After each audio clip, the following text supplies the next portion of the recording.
Hello, good morning, good afternoon. March 4th, 2023. And, my setup this morning was supposed to be pretty quick because everything was out, everything was ready. But then my kittens decided to knock over everything. So I had to reset up everything this morning. My palette, the cameras, all that stuff. I love my kittens. They are menaces, but I love them. And I don't have my phone up yet, so I can see who's on the stream or if there's any comments.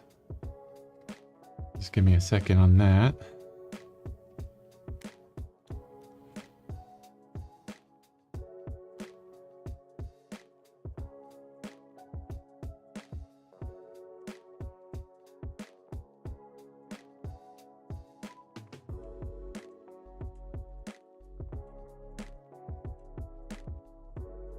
Okay. Yes, Ulan, cats are awesome. I love my cats. Okay.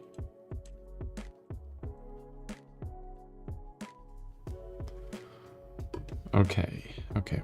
I keep saying okay. Oh, okay. All right. Got everything set up now. Painting's looking good.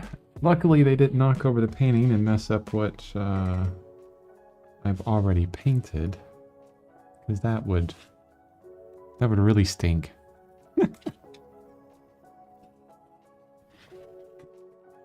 One thing I haven't done is I need to put out some more burnt umber because it dries overnight. The one thing about oil painting you always hear is how long it takes to dry. But honestly, it's probably the way that I paint. Because I don't paint very thickly, but a lot of these paints will dry really quickly. I mean, the paint I put down yesterday, this darker color, because it has burnt umber in it, is, I mean, I can't really move it around anymore. Tomorrow it'll be completely dry to the touch. The other thing about oil painting that maybe you see right now, you probably don't see too well, but it's very dull. All this dark color has turned very dull. And that's part of the course, or part of what you run into with oil painting. And after this is dry, and when we go back into the second layer, I'll be talking about how to oil out, which is a lot of fun. That's one of my most favorite parts of this, is oiling out, because you get everything's kind of dull and you don't realize it because you worked on it for days. And then you put oil over and it's kind of like you just painted it for the first time like 2 minutes ago. It's especially awesome when you have a painting that's dried for 6 months and then you varnish it. And boy, all the color and luster has come out of it. It's really wonderful. Okay, let's get back into really the fun part of the tiger, which is going to be all of the non-striped fur. Yeah, definitely. What I'm going to do is, we started with a white over here, which was way too much white. I mean, that's, as I look at it now, it's a bit bright, but that's okay. We've set our upward limits to that. I'm going to try and go for a very rich orange right now.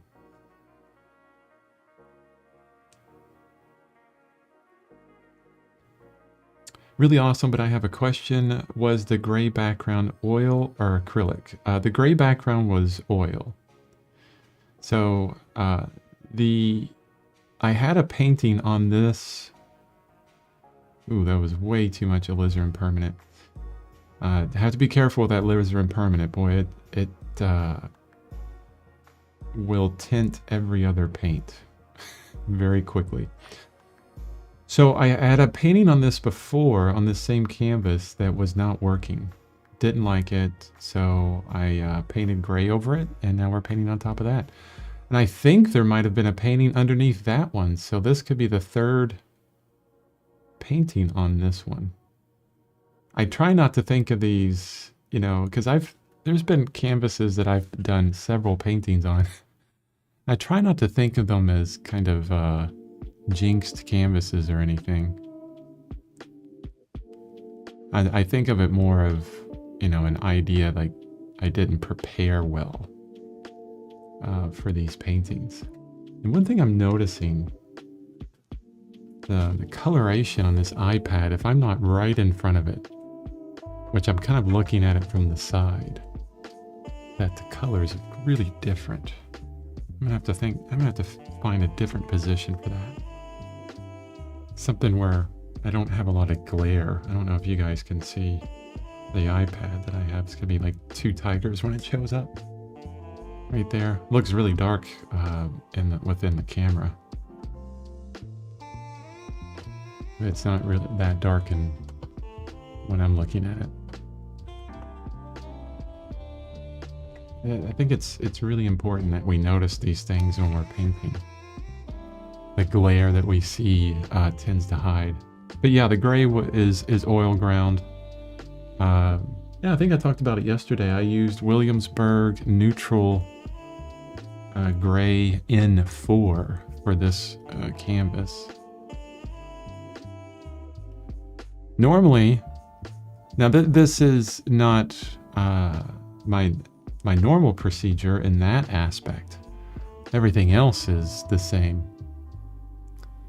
Normally, I would have a canvas that has been gessoed a couple times, sanded in between with gray gesso, maybe a white gesso at first, then sanded, and then a gray gesso after that.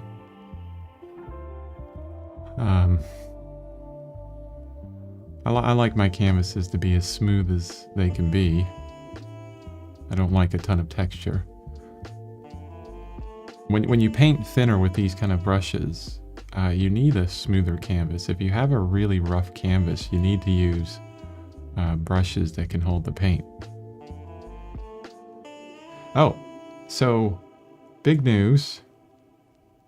I've been kind of battling with myself on this for a bit, and I've determined to make a change to everything I'm selling on Gumroad in the aspect of sharing with as much people as possible. So if you go to my Gumroad, which the link is in the description for this live stream, you will see that every tutorial on there, and even my traditional to digital downloads, is $1, $1 US.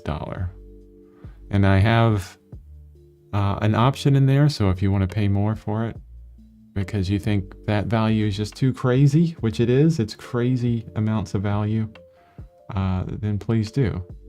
But if you want to get all the downloads, my eye tutorial and my nose tutorial, and soon I'll be putting up a mouth and an ear tutorial, they're all going to be $1. And Thinker, I know you purchased one before. Thank you for your support there. I appreciate that. But the discount it's important to me that I reach as many people as possible on those. And it costs me nothing to make extra sales. I've already done all the work to put it up there. And now it's time to share with as many as we can. So $1 for those. It's stupid cheap. I mean, I think the eye tutorial is like 8 hours of painting.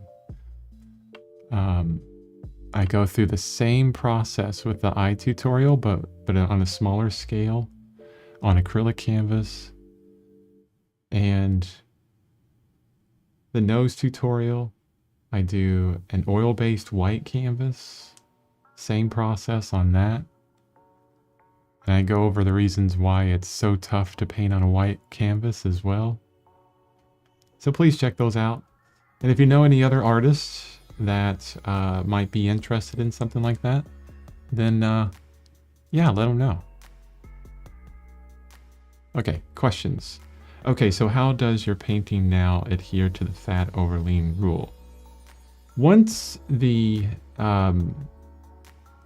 paint layers are completely dry, see, the purpose of the fat over lean rule is to make sure that the underlying paint layers are completely dry before the paint layers over top of them dry.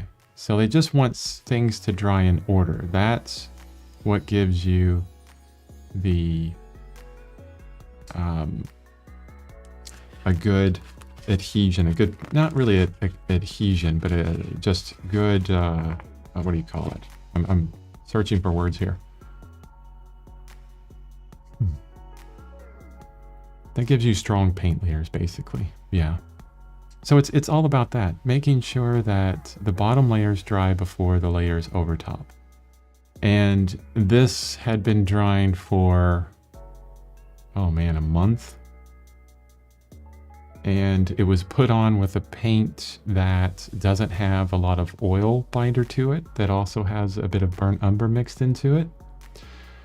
And it was dry within a couple days to the touch, and then I let it dry further for another month. So not going to affect the fat over lean rule as long as those layers are dry. So I mean, you could paint in oil, in like completely fat paint, honestly, if you wanted to, and just wait for that to dry. I'm not sure how long you would need it to dry, depending on how thick you paint it. And that would, you can test that. Like if you paint pretty thickly, you can put your thumb in it, like your thumbnail in it, or a fingernail. And if you make an indentation, then it's still wet. Because usually it will, you know, your paint will kind of skin over. And if, you know, especially if it's really thick, and then underneath it will be wet. So making kind of like a thumbnail imprint will give an indication it's still dry. So you could do that. Like you could do a very fatty layer and then just let it dry for a few weeks. And then go back with your next layer. And just keep doing that. And you'd have just, I mean, it would be dry. You'd have paint layers that are just as fine, just as good. It's all about drying and, you know, strength between those layers. So Ulan asks, do you always paint on gray background? I don't always, and when I don't, I regret it. I did it recently. I was just saying with my, I think I did it with the nose tutorial and maybe the mouth tutorial as well. I can't remember, one of those two. And it was really hard to judge the colors, honestly. I had a tough time on that. Especially when I got into models with darker skin. It was really, I mean, it was challenging. And yeah, I paint on gray because it's just so much easier to make judgments of colors, honestly. Yeah. I need a bit more white.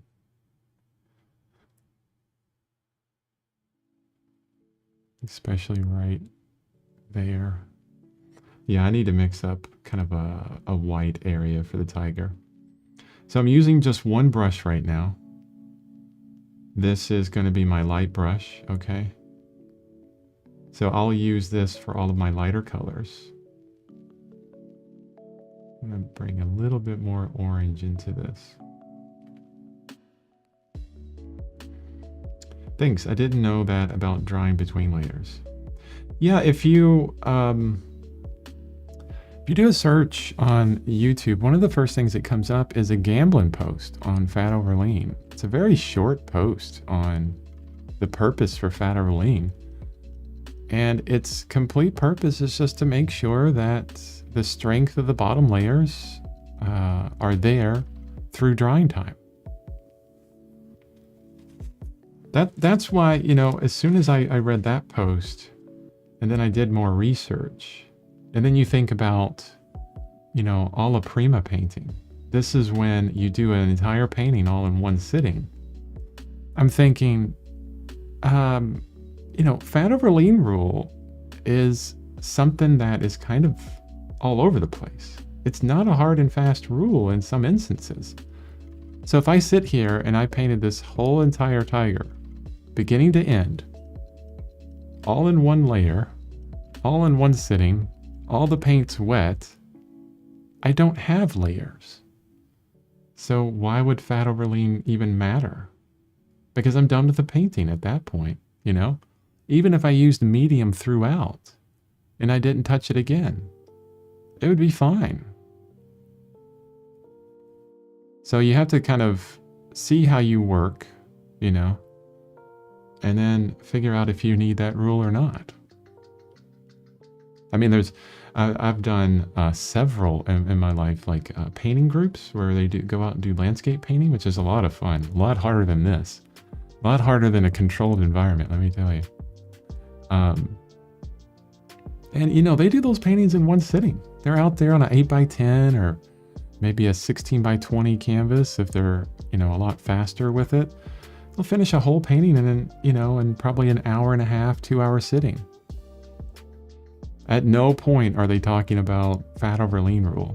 They're like, no, painting's done. I don't have layers. It's just all one layer. It all mixes in together. Yeah, it's all there.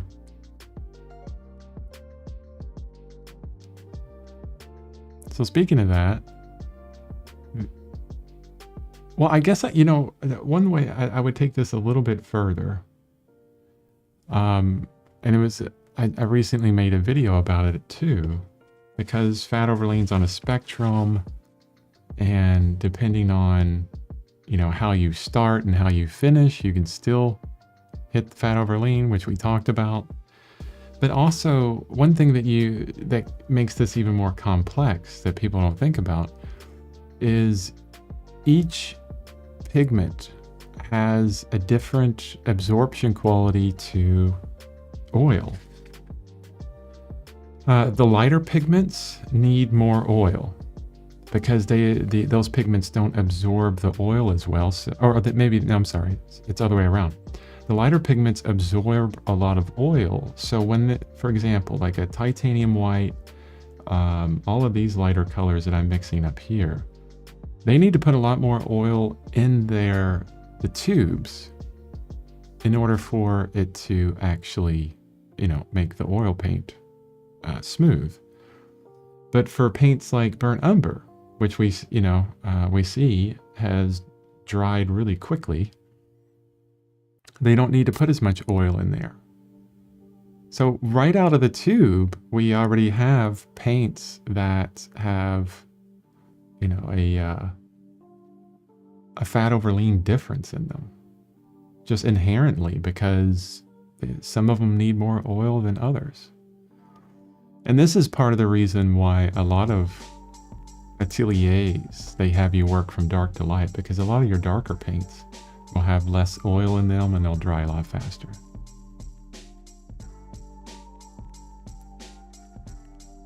Yeah, I'm glad I did a lot of research on that because I get a lot of questions. Thinker asks, when was the last time you changed your process for painting? Not the full process, just what you're doing now. Do you think you'll be painting the same way 10 years from now? Oh, I hope not.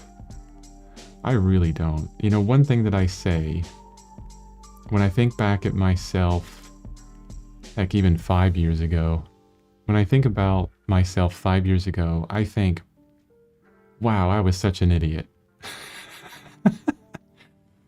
And then I follow up with, I hope 5 years from now that I look back at myself and I think, wow, I was such an idiot. Why is that? Because if I keep doing that every few years, I'm growing in some way, right? So that kind of applies to your question as well. So if I look back and I'm still doing the same thing that I've been doing 5 years ago, without improving in some way, you know, finding some improvement, small adjustments here and there, I probably won't be too happy with myself. Yeah, I'm always for experimenting, improving, getting better in some small ways. Good morning, Ashton. Thanks for joining so early. This is interesting to watch. I find oil painting super intimidating for some reason. Oh, yeah. I can kind of relate to that. Watercolor, I'm super intimidated by watercolor. Like it's so alien to me. But you know what? I know if I just like said, okay, I'm going to try this watercolor thing and just got into it and just messed up a few paintings and had some fun with it, that eventually, probably within a painting or two, I would just say, oh, this is cool. Not a problem. I mean, honestly, it's just like this live stream. I literally have 2 digital cameras on either side of me, you know, like 30 wires going to my computer, a shotgun mic, a softbox light, like all this tech feeding into YouTube. And if I started out with that at the beginning, like, oh, this is what I need to do to start, I wouldn't even start it. I would be like, this is too crazy. No. But you know, it's one of those things where you work up to it. You start simple, start small, and then kind of work up to it. Like maybe you get black and white, or no, you wouldn't even get white yeah. You know what, Ashton, I just scripted a video, or started scripting a video yesterday, all about trying oil paint cheaply and easily, you know, kind of getting started in oil painting. And I'm really excited about that video. It probably will be a few weeks before it's out though, because I have some other things that I'm working on right now. But if you want to wait for that video and just watch, you know, my live streams, check out my courses, which I just changed to $1 on my Gumroad link. The link's in the description. Yeah, I'll have that video out for you at some point, and it could help you out definitely. But it's all under that kind of idea of just starting out slow and not overwhelming yourself. And the whole method that I work with here. So you can, and you've watched a lot of these live streams. The whole method I've worked with here is about breaking up that complexity and taking on one piece at a time, so that you're not overwhelmed by oil painting. That, you know, you take on the drawing phase, or well, the composition phase first, and then the drawing phase, and I don't know why my palette camera does that. It makes these clicking sounds. You take on, you know, each phase one at a time before you get to here. And even this is a phase, you know. I've built in, within this process, I've built in kind of nets, let's say. Nets to catch me if I screw up. It's kind of like, there's a really good analogy that I heard once, is, you know, when you're building habits, when you're building,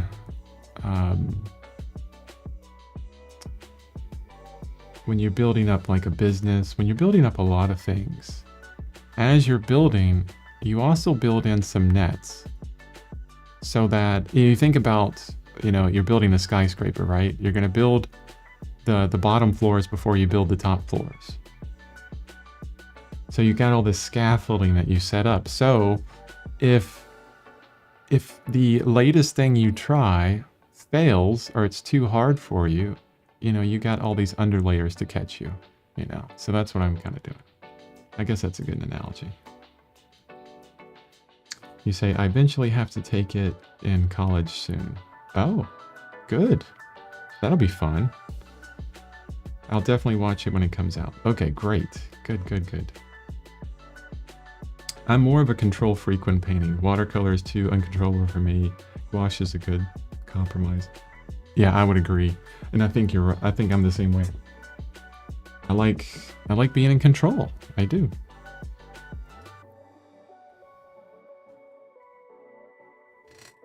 I think I'm gonna change tack here and work on the eyes. Work closer on the eyes now. I got enough color around everything to give me an understanding of what's going on. But first I want to mix up a nice gray. It's going to be a warm gray. I'm going to start with ultramarine blue. And what's fun about making grays is it's a perfect place to practice color theory, especially with a paint that I just put on my canvas. So if you think about color theory and you have a blue with a white in it, which is very blue color, you would neutralize that with an orange. And that's a transparent orange, but I'm making green. So it has a lot of yellow in it. Yellow and red make orange, right? So now I have a green. How do you neutralize a green? That's with red. But do I want to keep it this bright? No, I want to make it darker. So let's get a darker red. So I can choose alizarin permanent, or I could choose, actually transparent earth orange is an orange. So let's use alizarin permanent, just a little bit. And this should darken and gray it. And it does. Much more gray and more dark. And I want to see what this looks like for the white stripes that are under the tiger's eye. See, that's too bright. Let's go with, we need to darken it up with some blue. Alizarin permanent, and then I'm going to add some burnt umber in there to really help it gray up. There we go.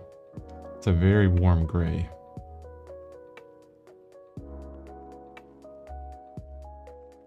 Speaking of college, I submitted a relief print for our art gallery on campus and it got accepted. Fantastic. Great job. That's really good. I mean, it takes a lot to submit your artwork. Definitely. Good job on that, Ashton. Congratulations. Hopefully, yeah, keep doing that. You know, the purpose of artwork is to share it.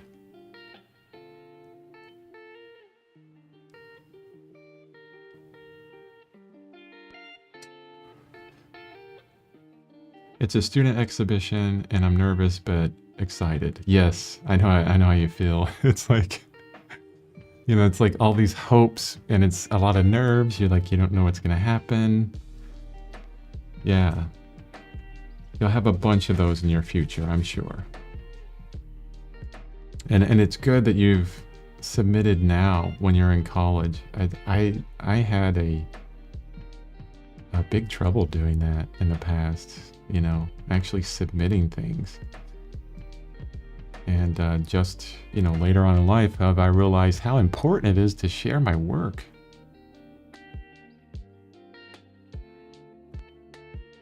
So good job. I'm happy for you. There were so many amazing works of art I witnessed in this submission. I thought I had no chance, but I had to try because you miss 100% of the shots you don't take. Yeah, exactly. Yeah, that's perfect. That's actually, it's so funny that I have another video that I want to put out because I just did that same thing. I took a painting into a show. It was actually a figure show for nude figures, which I have a lot of, and you don't see that very often. I mean, in America, there's, you know, kind of an aversion to the nude form, unfortunately. And when I dropped off my work, it was like, there's so much good stuff in there. I was like, oh, there's no way. But I ended up winning something, and I won't give it away. That's going to be a fun video. I can't wait to put that out. I have so many plans going on I need to get to them. Moving back to my dark brush here because, well, no, not yet. I'm going to move to a very small brush. This is a Monarch 0 brush. So I was working with number 2s. This is a 0. It's actually a filbert, but you can't really tell. It's so small it looks like a round brush. Well, good luck, Ashton. I hope you win something, get an honorable mention, or anything like that. That's fantastic. I'm switching to a small brush, and I'm going to work on the actual iris. Wait. Is it sclera? Pupil? I can't remember. The white of the eyes. And if I remember, it was a bit of a greenish yellow. What I'm going to do, though, is I'm going to use some broken color here. But I want to go a bit dark with it. So I'm gonna go back over here to this gray. Get some sap green. Yeah, let's start with this. This is a really bright green. And what I mean by broken color, it's kind of like Seurat, Monet, I mean, in some instances, where they would not mix their paint very much. In a lot of instances, I try not to mix my paint on the palette too much as well. And instead of getting a physical mixture, like all these colors that I've mixed here on my palette, that's a physical mixture. Instead of getting a physical mixture, you can get an optical mixture. Seurat did this really well at the high point in French painting when color theory was really heatedly debated. He began pointillism and did, I forget the name of the painting.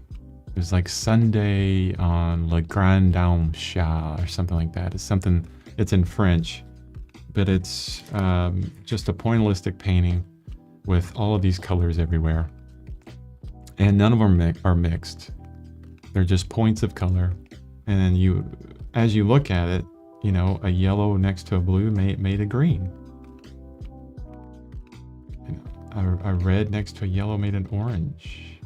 A blue next to a white made a lighter blue, like a sky blue. And so that's what I say about like kind of a broken color here. I'm trying not to mix this on the canvas. What I want is usually when you do that, you get this kind of shimmer that happens. It's not exactly like that, but it's somewhat close. But I need a darker color now. So I'm going to mix up my dark color, my black, without black. So ultramarine blue, burnt umber, a tiny bit of alizarin permanent. And there's your black. That's amazing. I guess when you spend so much time looking at your own work, all you can see is its flaws. Yeah, that's very true. But other people see its beauty. Yes, I know what painting you're talking about. Oh, great.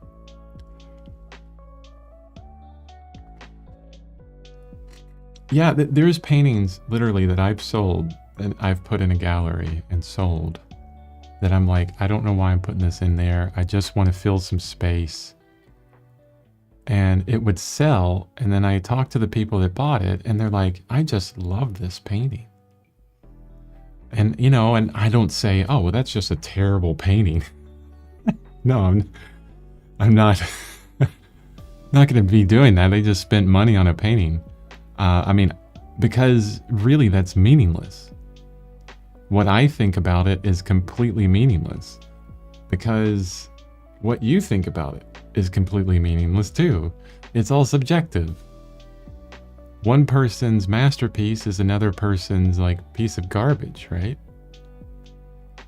We never know. And I mean, art is very subjective. So what you think about your painting could be completely different from what the wide public thinks about it. I mean, how many of us have seen like blockbuster movies that everybody loves that we go to and we're like, wow, I really didn't like that movie. You know, it's all subjective. Subjectivity. Okay, this is going to be a fun mixture. I'm going to take some of that dark color with the brush I'm using for my eyes and lighten it up just a little bit.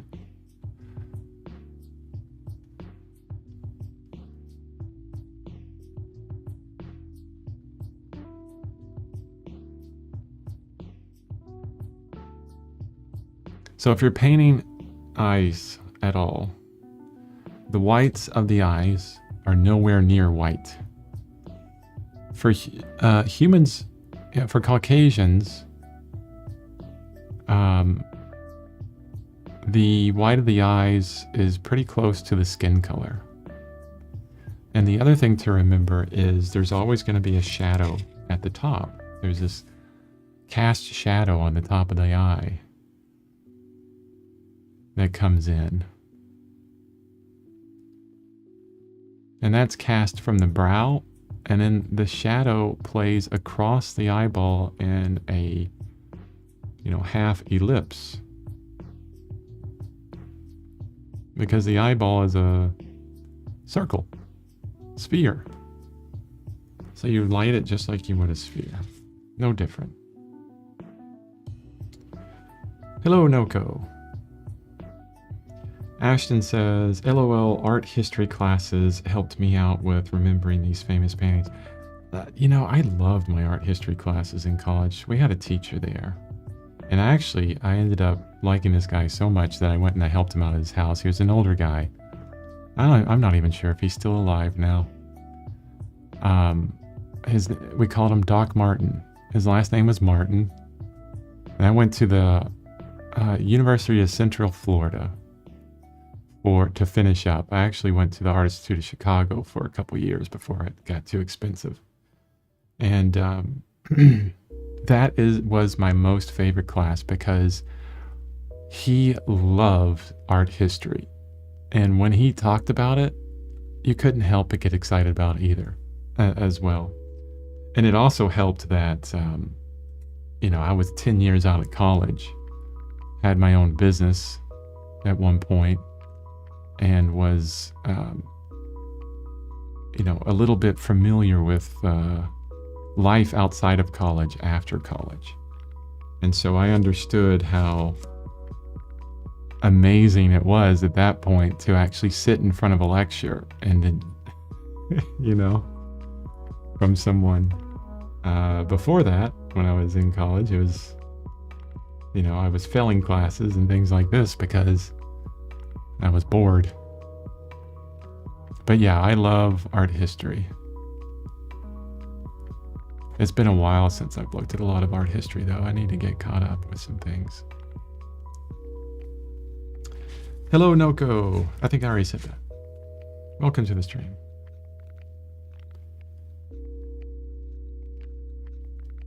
Okay, it looks like to me Tiger's eyes that you can see are all iris. Okay, so the lighter part is an iris, and then the dark part is the pupil. Okay, I always get those mixed up. That's a pretty good beginning of that. The one thing I want to do is add that really bright little hint down at the bottom.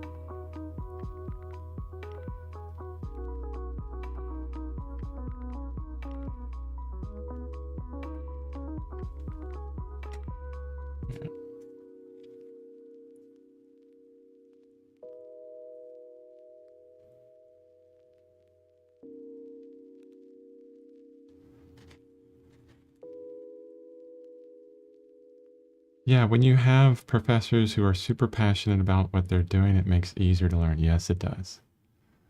Yes, it does. The passionate professors. We need more passionate professors.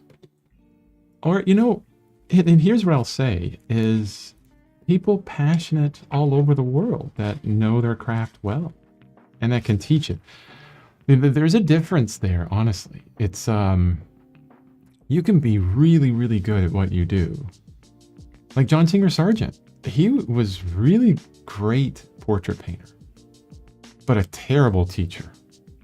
Like, that's why he never taught, because he sucked at it, you know? He didn't know how to explain things well. He didn't know how to kind of judge the audience he's talking to and change your terminology so that they could understand better. Or say it in different, 5 different ways so other people can understand it. So really good at his craft, but terrible teacher. And that can happen. We've all had terrible teachers in the past. Hopefully, I'm not a terrible teacher. I like to think that I'm helping people and teaching here. I also like to feel like, I'm kind of along for the ride as well. We're together on this journey.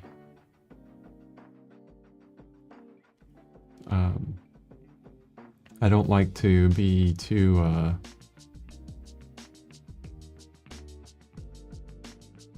bigger than myself kind of thing. I'll always tell you when I've screwed up, when it doesn't look so good, and why. And then that's the important thing. Pretentious. That's the word I'm looking for. I won't be pretentious. That's when, you're kind of inflated.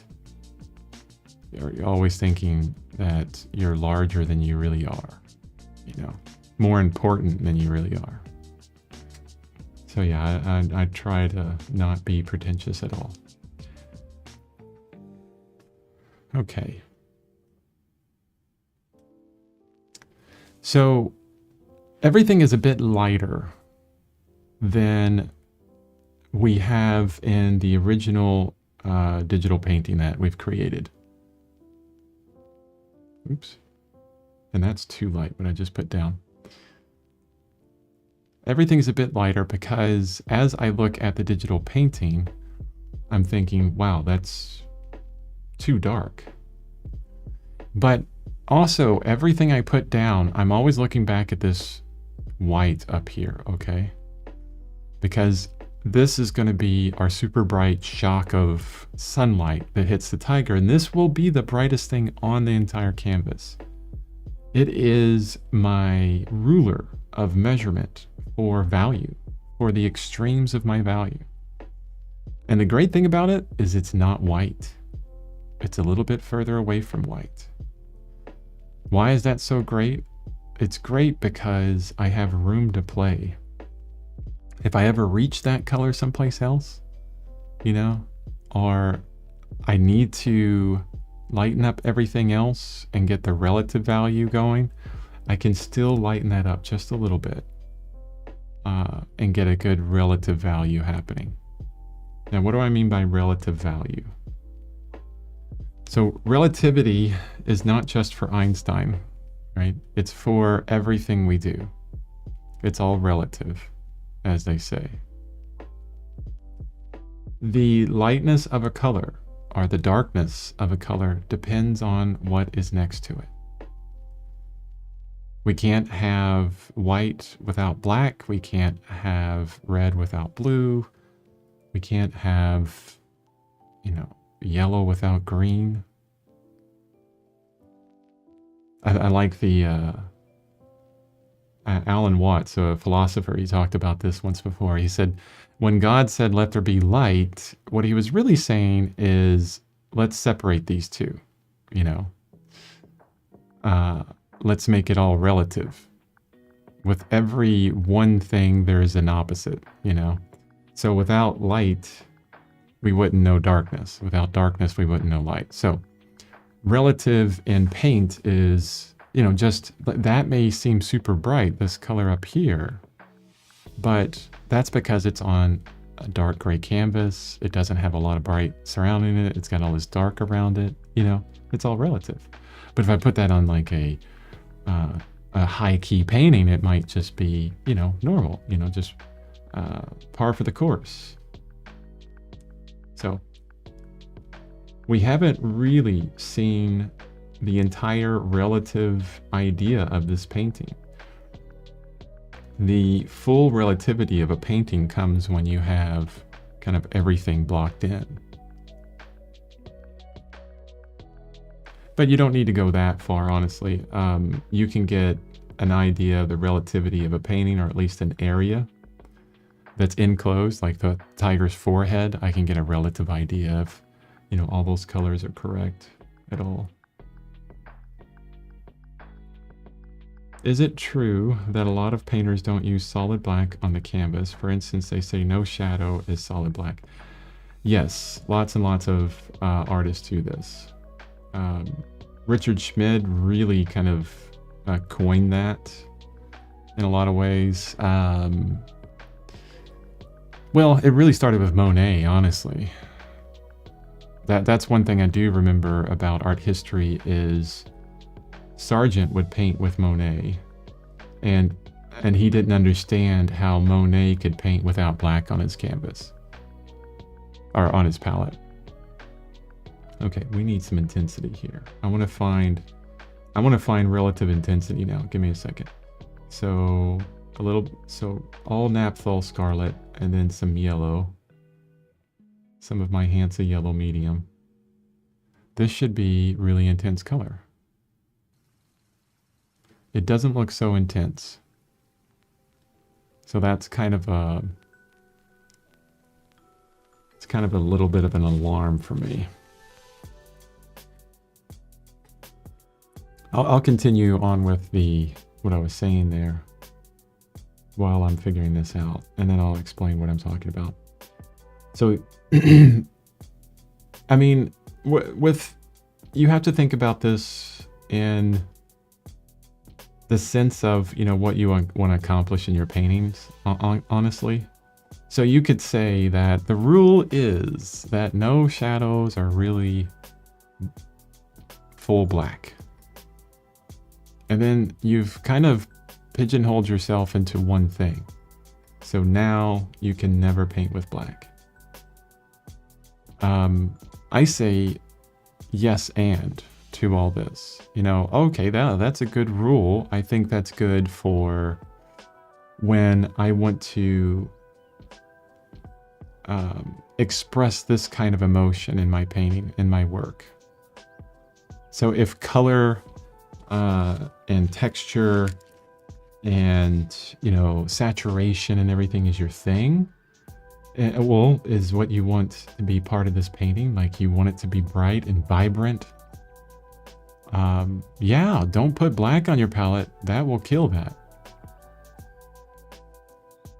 But if you paint differently, if you are into film noir, or if you're into just really, really dark paintings, you know, I've done a few of those.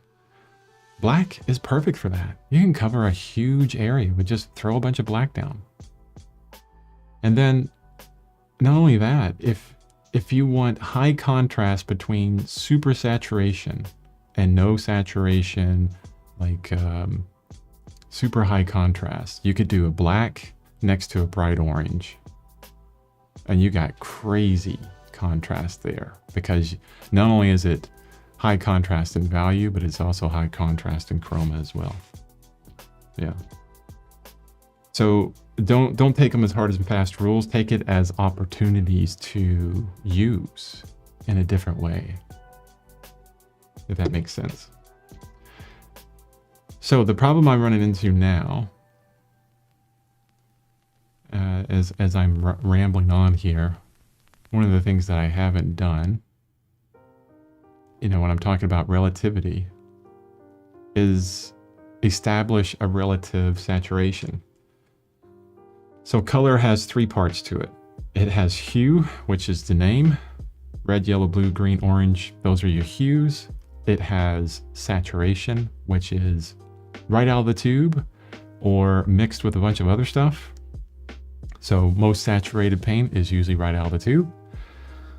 And then it has value, which we've been talking about value a lot. So I'm in the ballpark with the color. I'm in a little bit lighter with the value. That's intentional, but I didn't set up relative saturation. So I'll put a couple oranges down here. And I really went Like if I go on to this, you know, just my Naphthol Crimson, and I grab a bit of my yellow, and this is as intense as I can make these mixtures. And I put this on here. It's intense, but it's not that intense. It's and what that tells me is that every other color that I have on there is maybe too intense. You know what I'm saying? Like if I'm already reaching the max intensity with all of my paints that I've already put down, then I don't have enough grays. I don't have that range that I need. Hopefully that makes sense because it's really important. You have to establish that range, and I did not establish that range at the beginning. But it's okay because it should be easy to adjust. So with that, if I wanted to make a change, you know, I have all these warm colors. I could just take a green and just run a green through everything. Green is a wonderful, and that's why I have it on here, is a wonderful neutralizer to all of your warm colors. Especially red. It really neutralizes red more than anything. Blue will neutralize yellow more. That kind of thing. So I'm not going to go in here and change all these colors. What I will do is arm myself with that information and say, okay, I need to start neutralizing a bit more. That way I give myself room in the future to really saturate the areas that matter. Yeah. But I also have to leave room for really gray colors as well. So I'm not going to go super gray. Hopefully that makes sense. I have no idea what I would want to paint, but I will say landscapes are definitely intimidating. I can't draw an environment to save my life. Okay, that last statement, Ashton, I want you to put yet at the end of it. Every time that you say, I can't do something that you want to do, at least, you have to have the want to do it. Put yet at the end of it. It's so much more empowering than saying, I can't do this yet. Like, I can't sculpt yet. I can't do watercolor yet. Because I just haven't practiced. What does it take to get good at anything? I'm asking everyone on the call a question. What does it take to get good at anything? To be the best at anything, what does it take? It only takes one thing.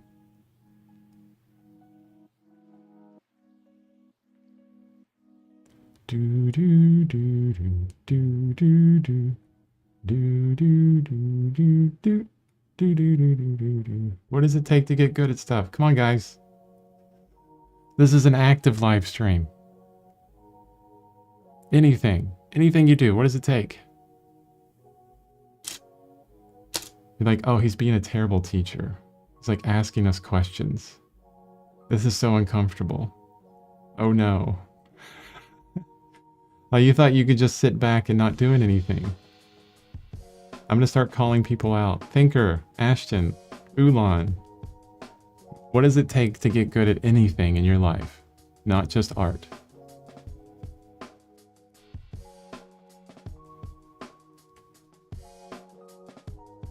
Make a guess. Ah, it's just one thing, and it's the very first word you say there. Practice. That's what it takes. But I like what you say the rest. Research, dedication, self-discipline. Yeah, practice. It all feeds into practice. Research is part of practice, dedication gets you to practice, and self-discipline keeps you practicing, right? Build that habit, keep practicing. Painting is better than sports. And this is, let me tell you why. And actually, I was watching a cover artist on Proco. You may have seen the video where he says this. He says, art is so much better than sports. You get good at it the same way through practice, But with sports, after 4 or 5 years, your knees are shot and you're done. But with art, you can sit here for the rest of your life and paint. And even Matisse, I mean, with advanced arthritis, strapped a brush to his hand and kept painting until he died. Art is better than sports, but you get better at art just like you would at sports. Just practice. And I figured out the best way to keep going, to find self-discipline, to do it and make it easy to do it. It's a secret. You just gotta love it. If you love it, well, no, you don't got to love it. If you don't love it, don't do it. Do what you love to do, and you'll never work a day in your life. Yeah. Easy to say, hard to do sometimes. I've been there. Do what you love to do, and you never work a day in your life.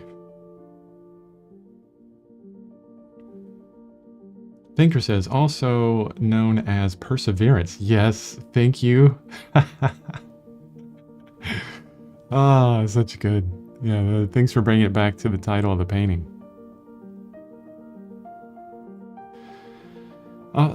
You say, the splotch of light on the tiger's nose is not nearly as light as the digital. Will you fix that with glaze? Nope. I won't. I will fix it right now. Okay. Thank you for pointing that out, because it can bring up another point. And I'm going to pour some more tea, because my tea's running out.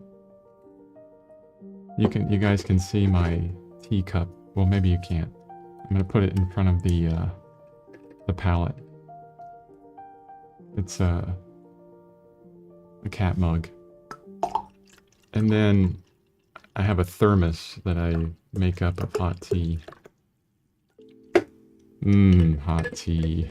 Wait, this is supposed to be a painting live stream, not a tea live stream. Okay, so the point I want to make here, which is a good one, thanks for bringing it up, Thinker, is that glazes work best on lighter colors. That's where you get your most vibrant colors, your most saturated colors. You can go beyond the saturation of paint right out of the tube with glazes. And the way that you do that is by starting with very bright layers underneath and then working up your glazes on top of it. So I'm actually going to really brighten we'll call it the splotch. The splotch on the nose. Technical term there. Yeah, very fitting to this painting. Splotch.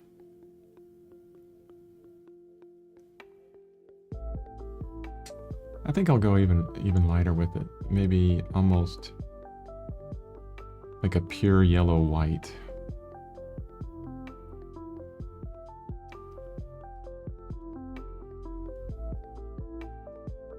And so I'm gonna use this really light color that I put underneath.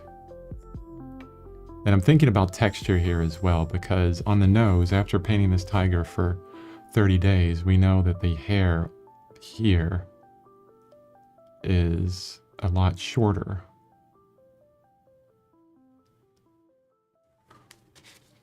So getting some texture in there. And then I think I'm going to bring back that intensity as well. And I'm going to put that in places.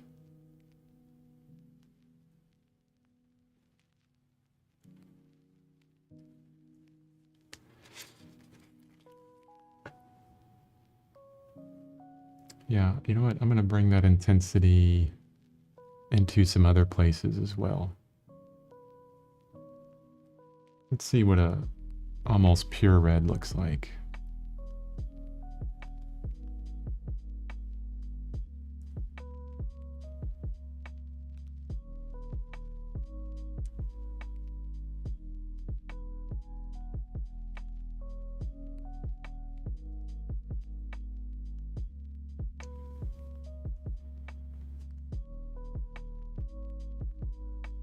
And then, you know, I could see myself working up this painting in more than just one glaze, but several glazes. What we did with the digital painting was we had a lot of fun with all these magentas and things like all throughout the painting. And man, that looked really good. I like the way that that looks. These teals, someone kept telling me to add teal. I don't know why. Actually, the teal looked really good.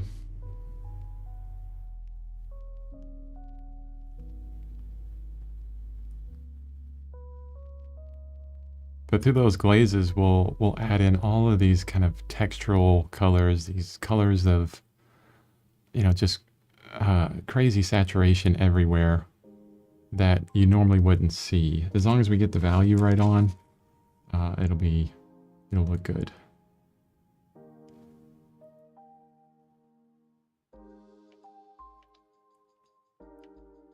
Oh man, we're already an hour in. Let me establish some darker areas. I'm going to go back to my darker brush. I want to get a little bit into these darker browns. Brownish orange colors. I mean, I could have just went straight to burnt umber on that. That would have been a lot easier. There we go. But then that's really intense. Now what's interesting, I did a, where is it? You know, I made a mistake. I should always have my color wheel up. I did a video on the color wheel for oil painting. If you get into oil painting, if you like it, if you're into it for a while, I highly, highly, highly recommend making your own color palette, because you can or not color palette, color wheel. And I have a video on how to do that. The reason why is it will always inform you 100% on how to get to a color that you need really quickly and easily without making mud. You know, it's a constant teacher right at your side, and one that describes your paints, not just, you know, it's not just a random palette. It's made from your paints. You get a better understanding of all the colors you have and how they interact, everything.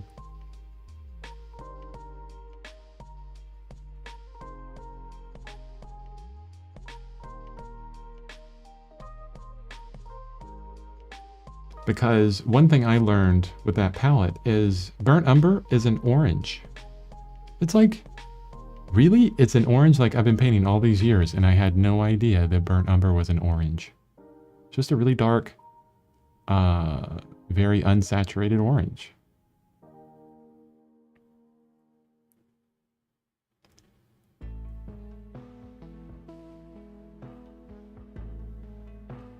I think we should call you your painting style of short strokes as splotchism. I love that. You know why that is so awesome? Because it's kind of like making fun of these, you know, all of these painting, like, you know, something isms, right? All over the place. But at the same time, you know that if I got huge, like I was, you know, selling my paintings on Reuters or whatever, you know, I was up there with Banksy or something selling a painting, that they would say, oh yeah, Chris Beaven and splotchism is fantastic. You know, everybody's doing splotchism. And then eventually in the future, they'll find this live stream, and then, you know, I'll be called out and I'll have to get on a press conference. Hey, you made fun of splotchism years ago. Why would you do that? Because now that you have a huge following of splotchism painters. Oh, so funny. Let's hope I have that issue. Let's go. I'm going to start using that. Well, the strokes remind me of Van Gogh, which is pointillism. Yeah, I mean, this is heavily in... I'm not going to lie. I freaking love Van Gogh. When I was younger, I was like, oh, everybody likes Van Gogh. Van Gogh sucks. Van Gogh is freaking amazing. He was just absolutely amazing. And I had to get over my self-importance when I was young to really understand how awesome he was. What a troubled soul he was. But the history of Van Gogh is, kind of heartbreaking, but motivating at the same time. It's really interesting. So all the paintings we know about Van Gogh, all the paintings that you've seen, the ones that are in the books, the ones that are super bright, the ones that they always show off on posters and everything, only the last 2.5 to 3 years of his life did he do those paintings. Before that, he hated color. He said color is an abomination. He loved Millet, which was all about value. And he stayed away from color, made these dark paintings. I mean, look at the Potato Eaters, one of his first paintings, right? The same thing. And then, he got into this deep debate of color.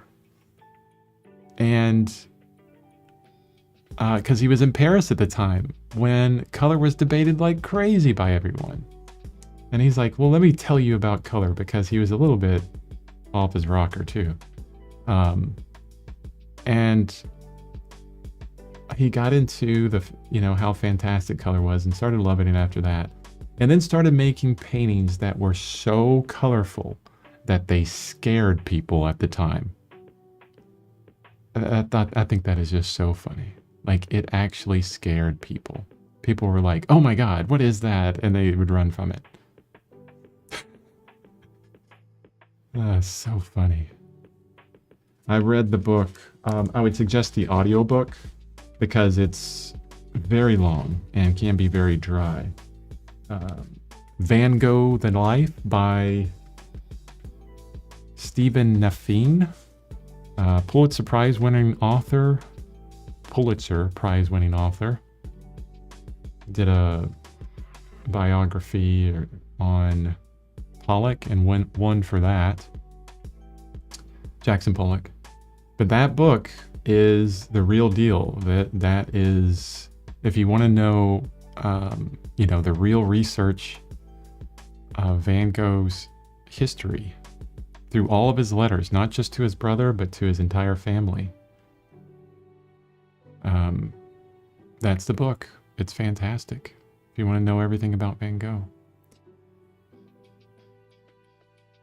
Yes, when you go into learning about his life, it makes you like him more. Oh, yeah. Yeah. Well, kind of like him and hate him, too, because he was kind of a jerk to a lot of people. No one liked him at the time because he wasn't a nice person. But 200 paintings in 2 years in Paris.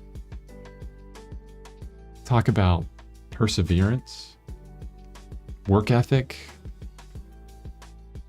practice. It's crazy. I mean, these aren't small paintings. These are,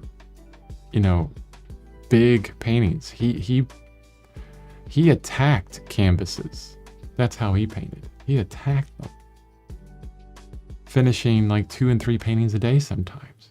Big paintings. I mean, this is an artist that was in and out of,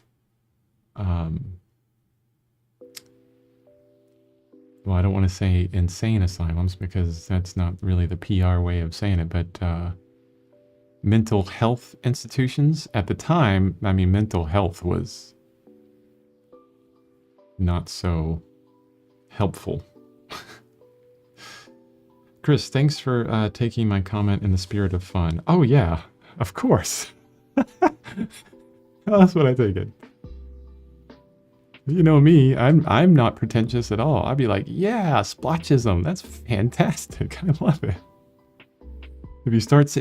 Hey, though, it's mine now. I'm taking it. It's all mine. I'm going to start saying splotchism. So this is a technique that I developed on my own that is now sweeping the entire nation and soon will be part of the whole art world all the way over to London and Paris. And it's called splotchism. And it's the best way to paint ever. And let me tell you why.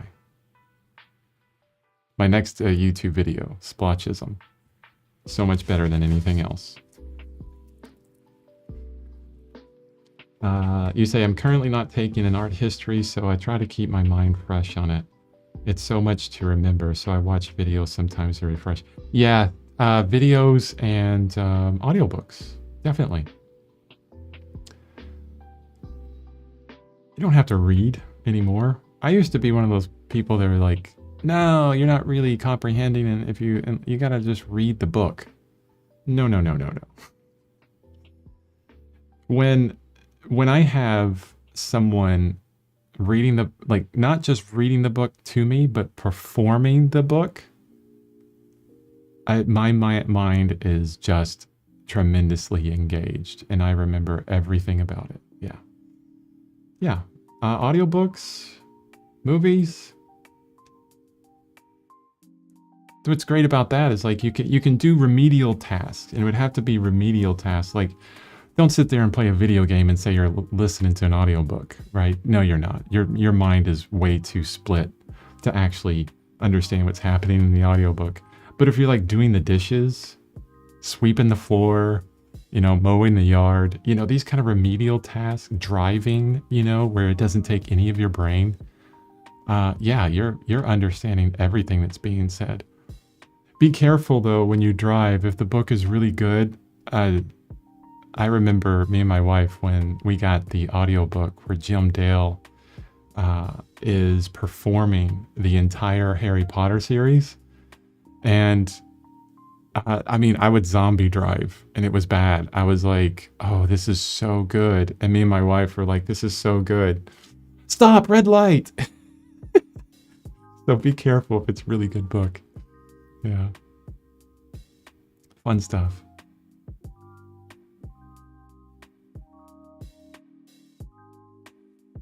Okay. Ooh, 15 minutes over. Okay. That's good for the day. Let's actually sit back and look at what I've done because I've been talking so much. I haven't really focused on a lot of things, honestly. I would say that my values are not too bad here. They could be a little bit off. I feel like I want to tilt my canvas down. Oh, there we go.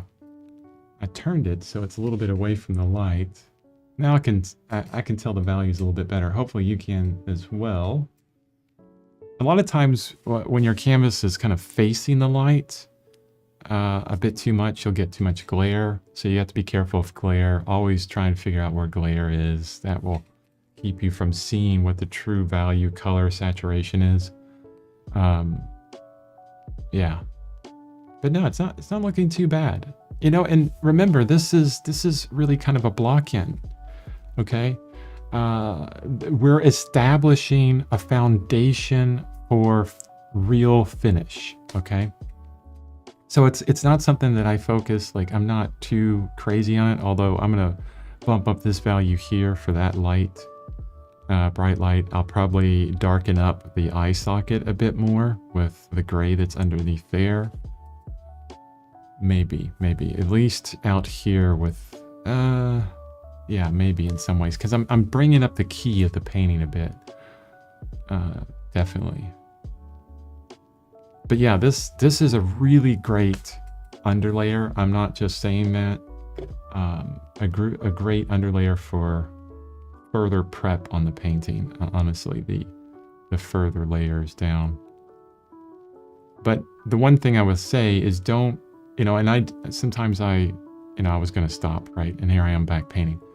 One thing I would say is don't rely on the subsequent layers for everything. I tend to do that too much sometimes.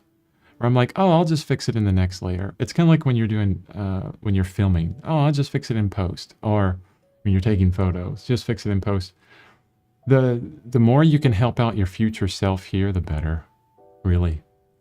So you're not finishing this painting, but you're getting a lot of the most important kind of value ranges in. For example, this part of the muzzle is flat, and I need to round it out by adding in kind of a turn in this value here. So it needs to be darker on the edges and turn into the light. And then as it goes down, it needs to turn as well. I'm still not touching the stripes as much because they're not perfectly dry, but tomorrow they'll be well more than enough dry. And the reason why I'm not touching them is because I don't want to mix a lot of that darker color in some of these other colors. I don't want to kind of taint those colors.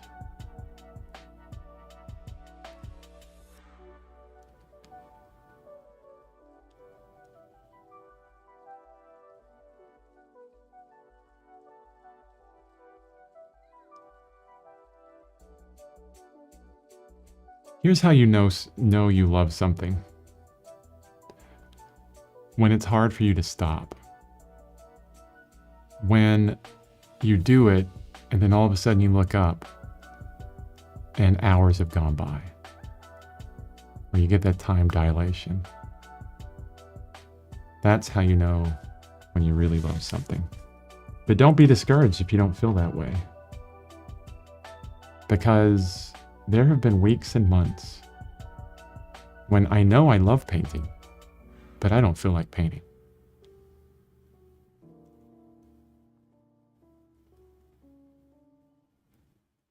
Right now, I'm loving this. I'm loving everything about it.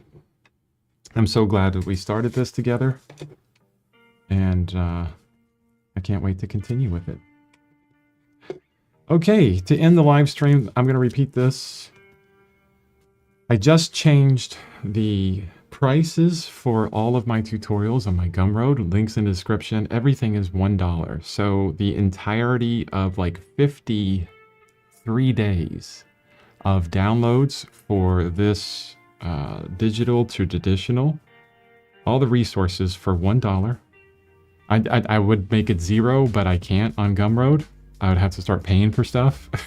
So, but $1 is a crazy deal. The iTutorial is like 7 hours of video for tutorials plus downloads within that. And the nose tutorial is around 4 or 5 hours, I think, maybe 3 hours. A 3-hour tutorial for the nose tutorial. And then I have a mouth tutorial and an ear tutorial going up soon. All of them are $1 because I want everybody to be able to see what I do and to gain something from them without a huge commitment, because we're artists and I know what it's like to not have a lot of money. So there you go. Check those out, download them, learn from them, tell me what you think about them, respond in the comments, let me know. And yeah, thank you so much for joining me on my live stream today. Tomorrow we'll continue on, and I will see you tomorrow.